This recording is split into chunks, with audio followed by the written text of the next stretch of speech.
నమస్కారం. తీర్థయాత్ర కార్యక్రమానికి స్వాగతం. జీవితం అనే రంగానికి కర్త, కర్మ, క్రియ, సూత్రధారి, అధినాథుడు రంగనాథుడు. రంగంపై మనల్ని ఆడించి, అలరించి, ఆపై జీవన పరమార్థాన్ని అవగతం చేయించే అంతరంగనాథుడు శ్రీరంగనాథుడు. శ్రీరంగ క్షేత్రాన శేషతల్పసాయిగా రంగనాథుడు నెలకొని ఉన్నాడు. శ్రీదేవి, భూదేవి శ్రీవారికి పాదసేవ చేస్తుండగా, ముక్కోటి దేవతలు ముముక్షువులై స్వామిని అర్చిస్తుండగా యోగ నిద్రా ముద్రాంకితుడై స్వామి ప్రకటితమవుతాడు. అలాంటి రంగనాథ స్వామి ఎంతో అరుదుగా అర్చావతారమూర్తిగా ఆలయాల్లో దర్శనమిస్తాడు. ఆ నేపథ్యంలోనిదే జగ్గయ్యపేటలోని శ్రీరంగనాయక స్వామి ఆలయం. ఈ ఆలయ విశేషాలను నేటి తీర్థయాత్రను తిలకిద్దాం.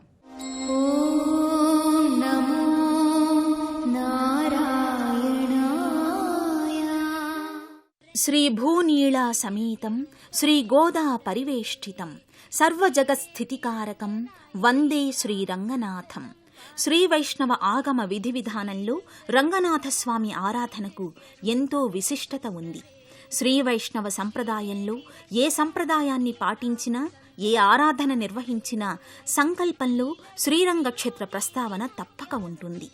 ఇంతటి ప్రాధాన్యమున్న రంగనాయక స్వామి మహా తేజో విరాజితంగా దర్శనమిస్తాడు. ఈ ఆలయం 1200 సంవత్సరాల క్రితం రెడ్డిరాజుల పరిపాలనా కాలంలో నిర్మితమైందని చారిత్రక ఆధారాలను బట్టి తెలుస్తోంది. కాల పరిమాణంలో ఈ ఆలయాన్ని పలుమార్లు జీర్ణోద్ధరణ చేశారు. క్షీరసాగర శయనుడైన రంగనాథుడు ఈ క్షేత్రంలో ఓ జలాశయం నుంచి స్వామిగా అభివ్యక్తమయ్యాడు. సువిశాల ప్రాంగణంలో అందమైన కట్టడాలతో ఈ ఆలయ సముదాయం అలరారుతోంది. రాజా వాసిరెడ్డి వెంకటాద్రి నాయుడు ఈ ఆలయానికి ధ్వజస్తంభాన్ని ప్రతిష్ఠించడమే కాక భూరి విరాళాలను సమర్పించారు. ఆలపాటి సీతమ్మ అనే భక్తురాలు ఆస్థాన ఉత్సవాల నిమిత్తం భూదానాన్ని ఈ ఆలయానికి సమర్పణ చేశారు. ఆలయ ప్రాంగణంలో గోడలపై అష్టలక్ష్మీ స్వరూపాలు, దశావతారాల మూర్తులు నెలకొని ఉంటాయి.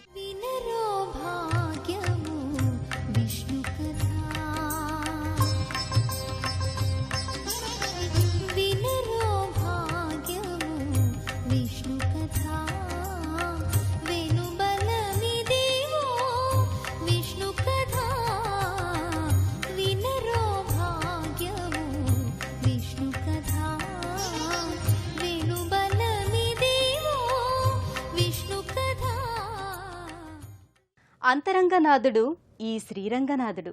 మన హృదయములోనే రంగనాథుడు బాసిస్తాడని మంత్రపుష్పం తెలియజేస్తుంది. పాలకడలిలో శేషతల్పాన యోగనిద్ర, మాయా నిద్రా ముద్రాంకితుడై స్వామి నెలకొని ఉంటాడు. అదే రీతిలో జగ్గయ్యపేటలోని ఆలయంలో స్వామి తన భక్తులకు దర్శన భాగ్యాన్ని అనుగ్రహిస్తున్నాడు. పాలకడలిలో శేషతల్పాన యోగనిద్ర, మాయానిద్ర ముద్రాంకితుడై స్వామి నెలకొని ఉంటాడు. అదే రీతిలో జగ్గయ్యపేటలోని ఆలయంలో స్వామి తన భక్తులకు దర్శన భాగ్యాన్ని అనుగ్రహిస్తున్నాడు.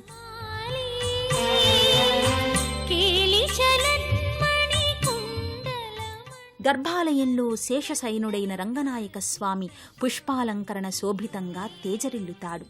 ఆపాదమస్తకం అలంకార విశేషాలతో అనంతానంత సౌందర్యమయంగా స్వామి ప్రకటితమవుతున్నాడు.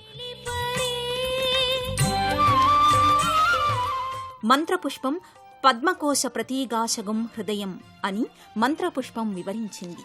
కంఠానికి, నాభికి గల మధ్య ప్రదేశంలో హృదయ పద్మం ఉంది. దీనికి పైన సూక్ష్మంగా ఉండేది పరమాత్మ స్థానం. దీన్నే యోగపరంగా సహస్రార కమలంగా చెబుతారు. అదే రంగనాయకుడి నివాస స్థానం, ఆనంద నిలయం. అందుకే ధ్యాన స్థితిలో దైవాన్ని హృదయస్థానంలో ప్రతిష్ఠించుకోవాలని కైవల్యోపనిషత్తు ప్రకటించింది. గోదాదేవిని అనుగ్రహించిన భక్త మందారునిగా స్వామి మనకు దర్శనమిస్తున్నాడు.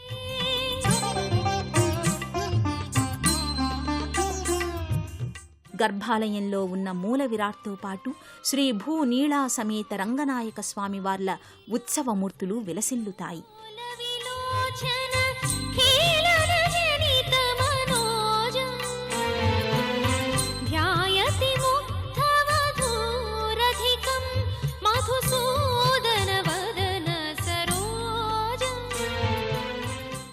శ్రీరంగనాథుణ్ణి తిరుప్పావైతో ధనుర్మాసంలో తన పద కవితలతో ఆరాధించిన ఆండాళ్ భక్తి తత్పరతకు సమున్నత సాక్ష్యంగా రంగనాయకుడు దర్శనమిస్తున్నాడు.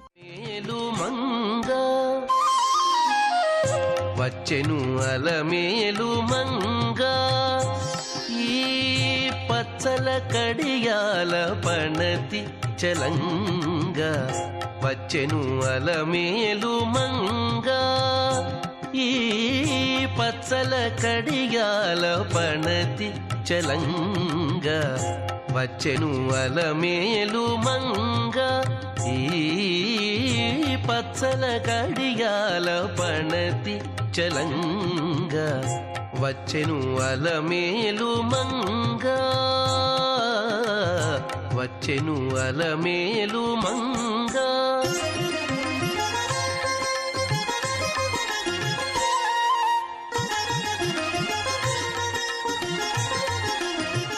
జగ్గయ్యపేటలోని శ్రీరంగనాయక స్వామివారి ఆలయ ఆవిర్భావానికి సంబంధించి ఎంతో చారిత్రక నేపథ్యం ఉంది.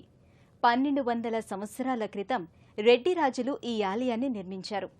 ఈ ఆలయంలో మొదట కోదండరామస్వామిని ప్రతిష్ఠించారు.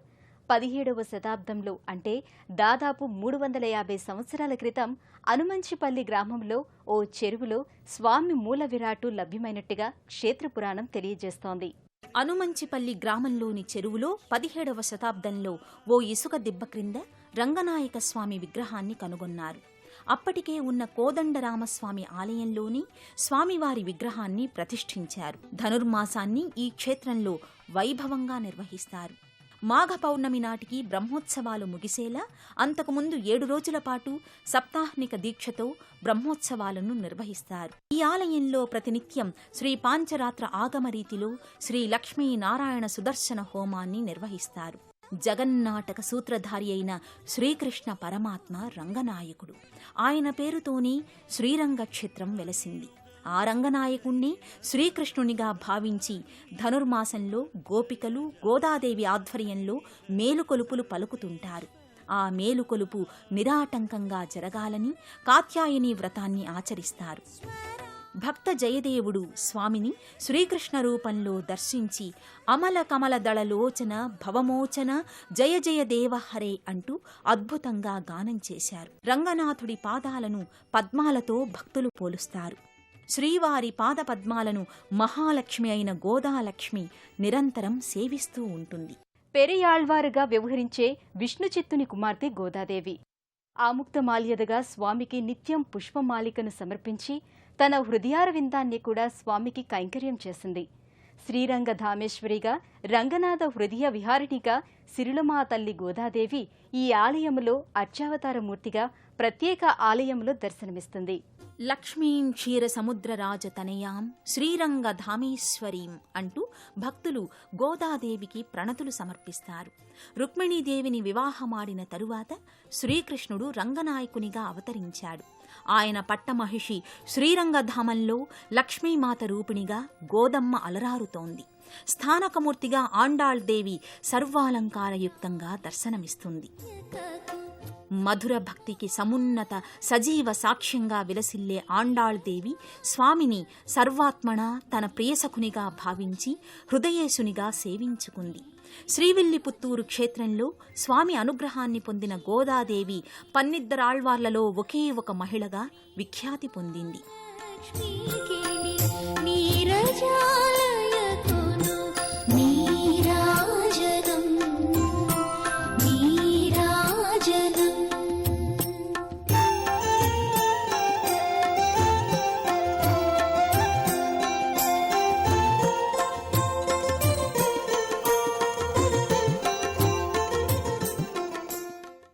పెరియాళ్వార్ ముద్దులపట్టి అయిన ఆండాళమ్మ కోసం శ్రీహరి రంగనాయకునిగా దివి నుంచి తరలివచ్చాడు.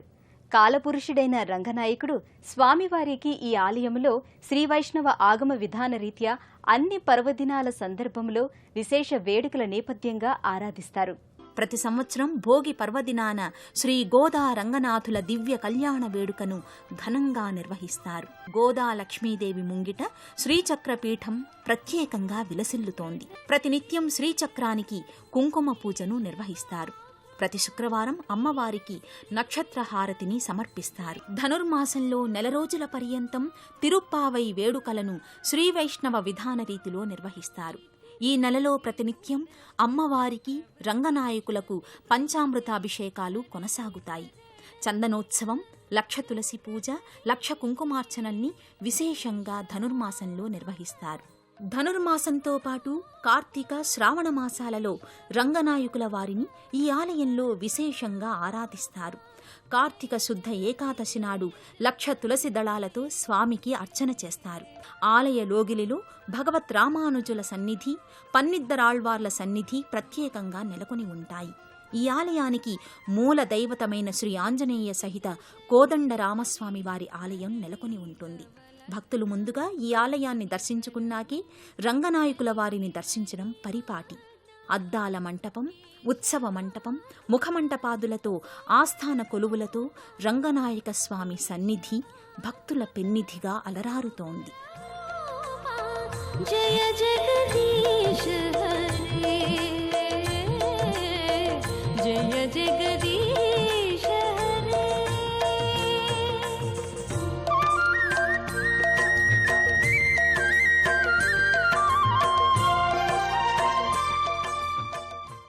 అనంత పద్మనాభుడు, శేషశయనుడు, దామోదరుడు, శ్రీరంగనాయకుడు ఇలా పేరేదైనా ప్రతి రూపంలో తన విష్ణుతత్వాన్ని శ్రీహరి ప్రకటిస్తున్నాడు.